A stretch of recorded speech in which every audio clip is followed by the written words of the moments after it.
Нова недела со нов и вкусен рецепт. Овој пат со една традиционална класика трансформирана во нешто што ќе ви го одзеде здивот. Меки, ровки и сочни мафини. Процесот на печење колач е вистинска терапија. Соединувањето на состојките, матењето со миксер, додавањето на нови вкусови. Тотална хармонија за вашата душа, особено за оние кои уживаат во подготовката на домашни рецепти.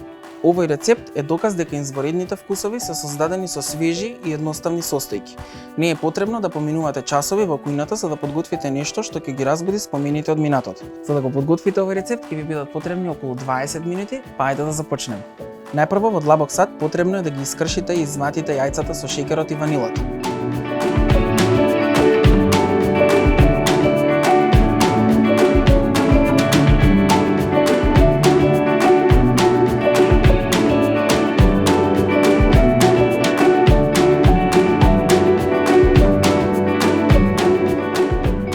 После 10 минути континуирано матење, додадете го маслото во тенок млас, постојано матејки со миксерот. Со оваа постапка смесата се згуснува дополнително, што е клучниот чекор за да имаме густа и цврста смеса, за кога ќе ги нанесеме вишните да не ни пропаднат во смесата. Додадете го јогуртот и промешајте со миксерот.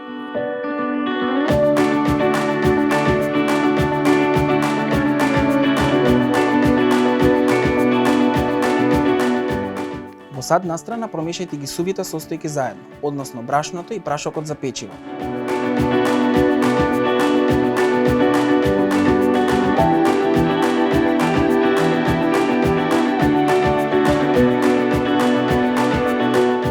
Промешајте со помош на лажица и додајте ги сувите состојки во смесата на 2-3 пати, внимавајќи да не ја премешате смесата, бидејќи може на крајот да имаме спласнати мафини.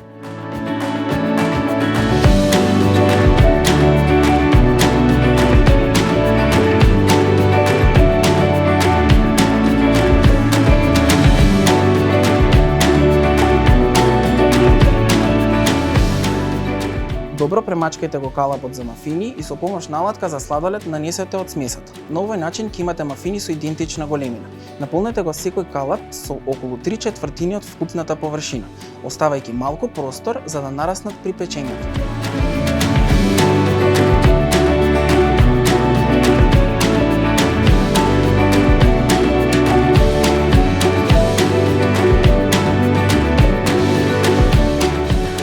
Додајте ги вишните одозгоре и веднаш ставете ги да се печат во загреана рерна на 180 степени околу 15 минути.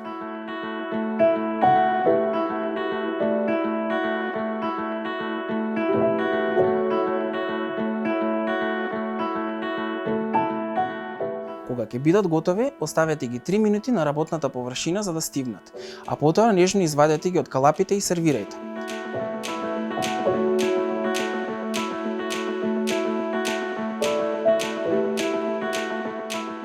Јас сакам да ги сервирам на сталак за торти и пред послужувањето да ги наросам со шеќер во прав.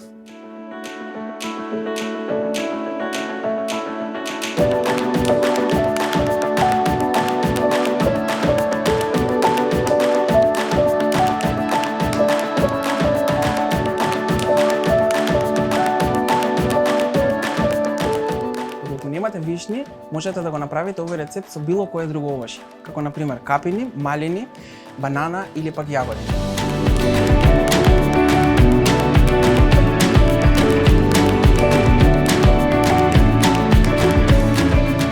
Се надевам дека ќе го испробате овој рецепт и ќе ми испратите фотографија за тоа како ви испадна. Не заборавајте да ставите subscribe на мојот YouTube канал и да ги заследите моите профили на Facebook и Instagram. А ние се гледаме наскоро со ново YouTube видео. Имајте забавно готвење!